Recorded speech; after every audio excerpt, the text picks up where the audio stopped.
All right, so the first thing I want to start with, I know you all have been listening to a lot of criticism with this plan over the last few months, but last night we were told from someone at the meeting that we do strongly believe that they need to come up with a plan and work with the community before deciding to close any schools. This was obviously before the vote happened, but what do you say to critics who say this was not a collaborative effort?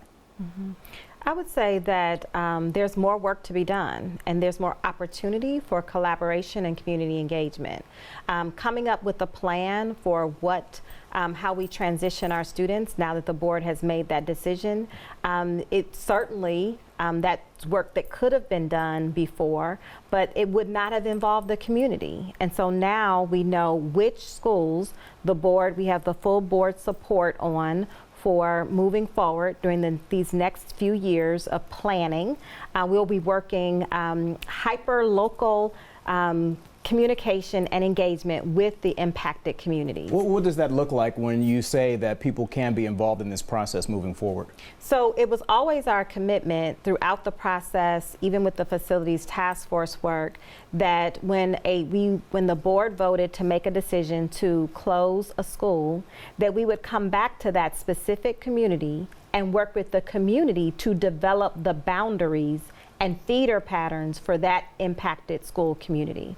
So for example, Broadley Elementary School is one of the 5 schools that the board voted on last night. We'll be meeting specifically, not district-wide with thousands of community members, but we'll be meeting specifically with students, staff, and families that attend Broadley Elementary School so that they can have voice, agency, and choice and take part in the decision-making that impacts their future. So there was a thought that we would see 9 schools closed, and that did not happen. What were some of the talking points that you all deliberated on before taking the vote?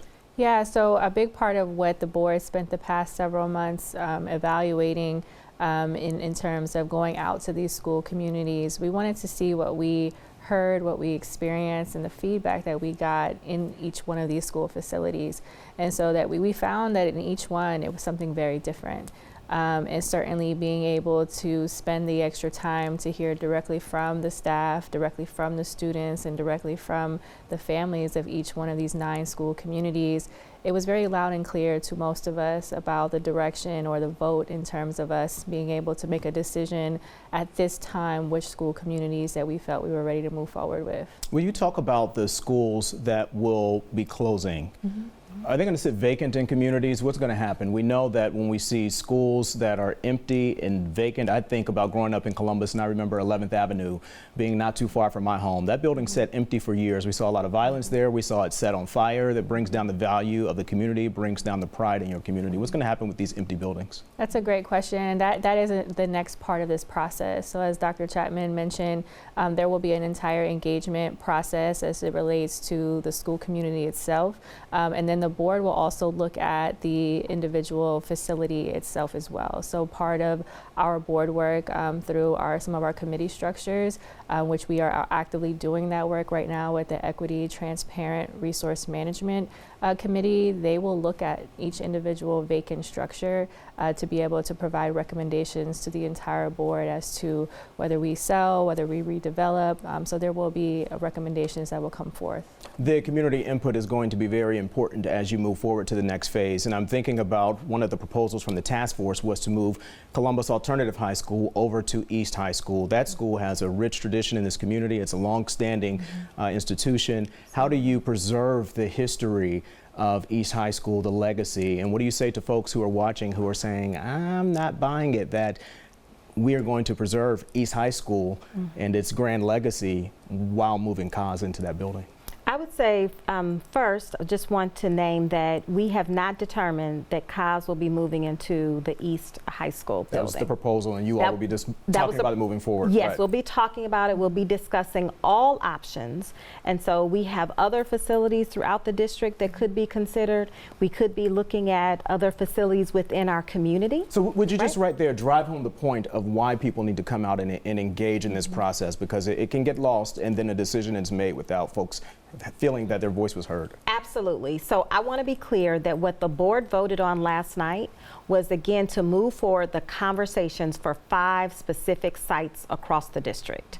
Those 5 communities, the board did not adopt or approve a plan for where those students will transition to after their building is closed. That is work yet to be done, yet to be determined. So in this moment, today, we need to accept non-closure in that space and name that there will be opportunities for each school community to come together, have input, agency, voice around what happens next. We will explore all options and put those options on the table. If we're talking about COS, with the program at COS, we want to continue to celebrate the great work that they're doing, the academic excellence that they've achieved, and the program will remain intact. The question will be, where will that program exist once we determine when the building will close? The same for the other 4 schools that were on the list. West Broad was one of the elementary schools that was voted for on the list for closure, and the board added a contingency that said that we will not close this building until we identify the resources to invest in building a new building for West Broad Elementary School. So that adds more time to the timeline to figure out there's some other variables that we need to consider and make sure that we have in place before moving forward with closure for that particular site. And as you said last night, this is not happening tomorrow. It's not happening tomorrow. None of those changes will take place this school year. None of those changes will take place next school year. And so we have time to plan. We have time to work with each individual school community to develop those boundaries. And there's certainly much more work to be done. So we want to just, right now, it's important for us to make sure that we are clarifying what the board voted on and what will happen next. Ms. Vera, will you talk about, from a personal standpoint, you graduated from Brookhaven High School, excuse me, and that we don't see Brookhaven in the community anymore. That legacy is essentially gone. There was a celebration recently I saw from one of the championships.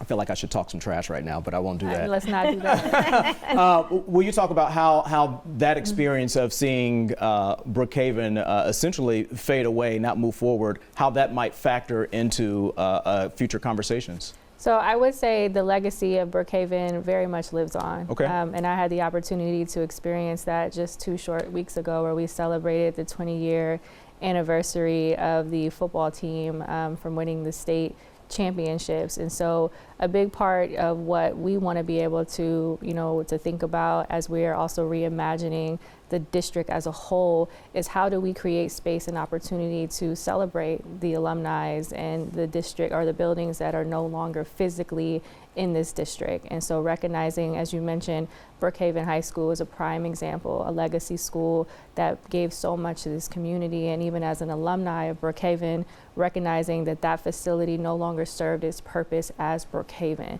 but now serves as international high school and global, which is providing a lot of great services and programs for the students of Columbus today. And so, as we're thinking about, the future of the footprint of this district, we're also thinking about ways that we can incorporate opportunities to honor and celebrate buildings and programs that are no longer physically still here. So that is a top of the mind for the board.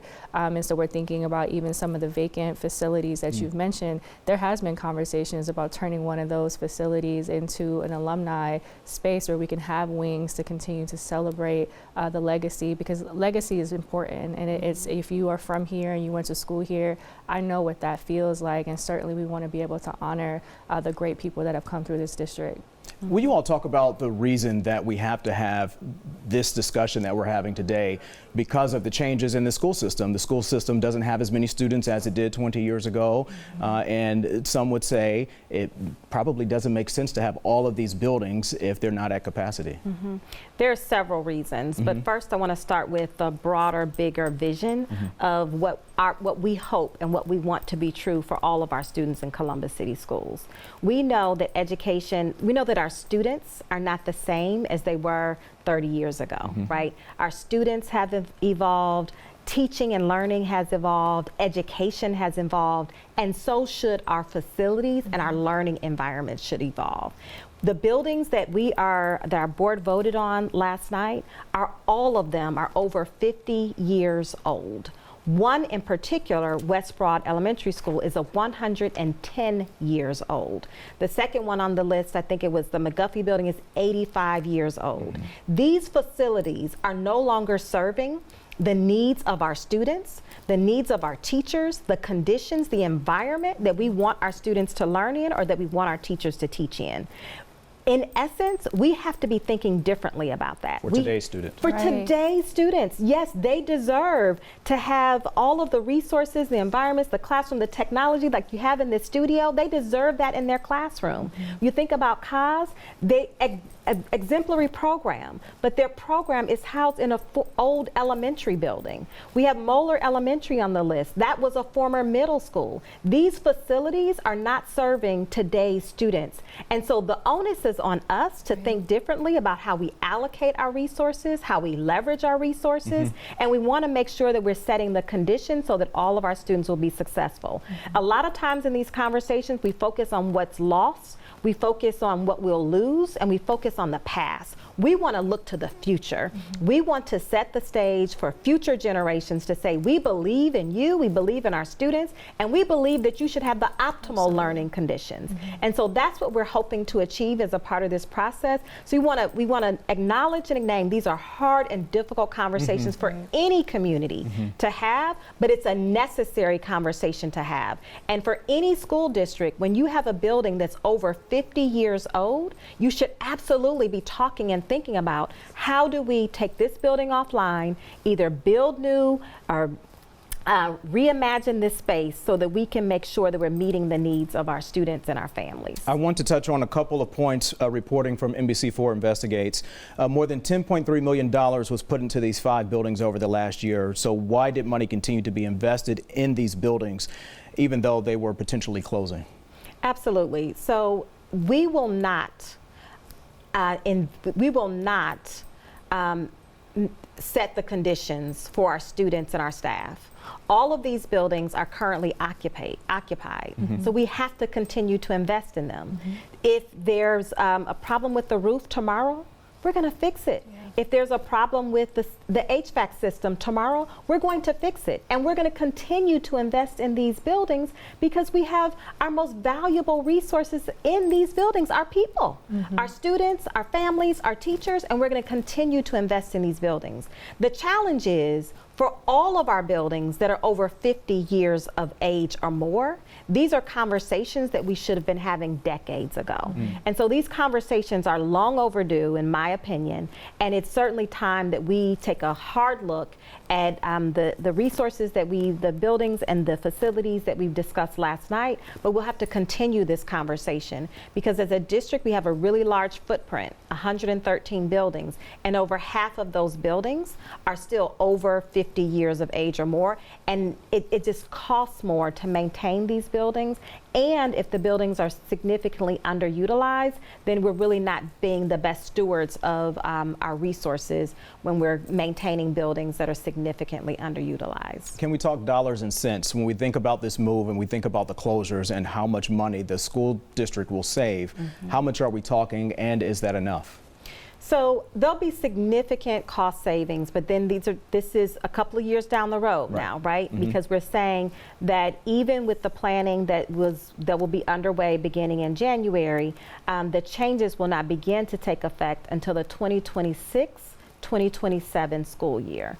And so as a part of the task force recommendations, we had estimated the cost to be, I believe the cost savings about $9 million. A year. But that $9 million a year. Correct. And that was if we kept all of the task force recommendations. So we've made some shifts, so we'll make some adjustments. There will be significant savings again, so we do not have to continue to invest in all of the permanent improvement or fixed assets for these sites. But more importantly, we're not doing this solely for the dollars and cents. Again, we're doing this because we believe that all of our students deserve the most optimal learning conditions in CCS, and we have an opportunity to make that happen using our existing footprint. So that means we have capacity at other buildings that we have invested in already. We have capacity at other buildings that have already received modernized investments and have optimal learning spaces. So it's an opportunity to transition students into more optimal learning environments. And then when you talk about the process of what happens when you get to a point, if you say we are going to sell building A, B, and C, my understanding is that charter schools have the first go in the first bid. Is that correct? Yes, that's correct. So the board has many options. So the board is responsible for thinking about how we dispose of, reuse, or sell our property. Selling the property is one option, right? Just recently at a previous board meeting a few months ago, the board voted to demolish some buildings on 3 of our sites where the buildings are just, again, needed to be demolished, right? It was more of a safety hazard in the community. But they have lots of other options. They do not have to sell the property. That is certainly one option. We could reuse the space, and we could partner with sister government agencies and entities and think about how do we respond to the needs in our community. Perhaps we explore housing opportunities. Perhaps we explore working with Parks and Rec and have more recreational spaces. There's so many different options that the board could explore, and that again is work that I know we're committed to doing alongside our community and thinking about what would be needed in each community and what would be responsive to the needs of our community. I want to definitely make sure we have a lot of conversations about getting the community involved as we move forward, because people at home need to make sure they hear that message no matter how many times we have to repeat it. And then the last note is here that the co-chair of the task force is the president of CK Construction. Will his company be given any sort of preference when it comes to buying buildings or moving forward with anything? And is there any kind of conflict here? Absolutely not. So there wasn't a conflict on when he served on the task force, and we would certainly not position ourselves so that there's no conflicts in the future. Again, the board has not made a decision to sell any building, and that particular business has not expressed any interest in buying our buildings. That's not what they're, primed to do. And so we will continue to engage with our community, have dialogue about what is needed. Perhaps there'll be lots of other creative options that we'll hear from our community about what's possible. The board also voted last night to move forward with thinking about how we reuse the space at our downtown office building, 270 East State Street, where our central office is. And so that's another site where the timeline is a little bit more aggressive for that site.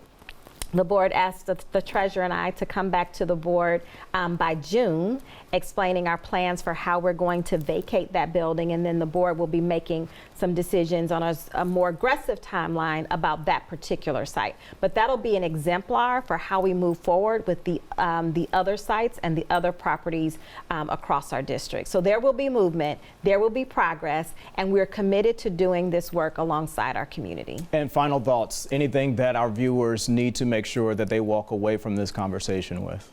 Yeah, I would definitely want our community to know that this is not the end. This is the beginning of a larger process. As our superintendent has indicated, we need to be having these conversations almost annually at this point to really be within fidelity of making sure that Columbus City Schools is in the best possible shape. And so recognizing that although these decisions are hard, they impact a lot of people. They were hard on us. It was hard on the task force to be able to come to this point. We want them to understand that this is about the future, the present students that are in our district and the future students that have yet to even walk our halls.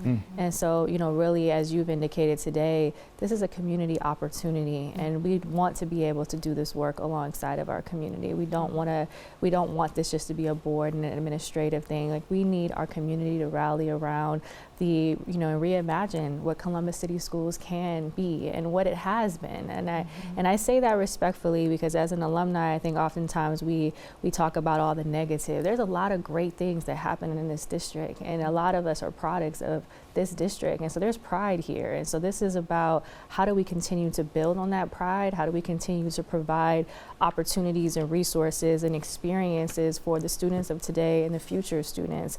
And so this is an opportunity for our community to rally around what they've told us for years, what they want to see, what they expect, how they want us to be good stewards of taxpayer dollars. And so really thinking about how we can collectively come together to ensure that our students, when they graduate from Columbus City Schools, that they are graduating with the best possible educational experience that they can have to go out and work in the workforce or create businesses or whatever they desire to do, because we afforded them that opportunity.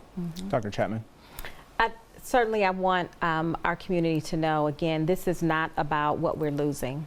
This is about the future of our district and our hopes and dreams for our students and our scholars. We know that they deserve the most optimal learning conditions, and this is one step forward in the right direction to ensure that they have the optimal learning conditions that they so rightfully deserve.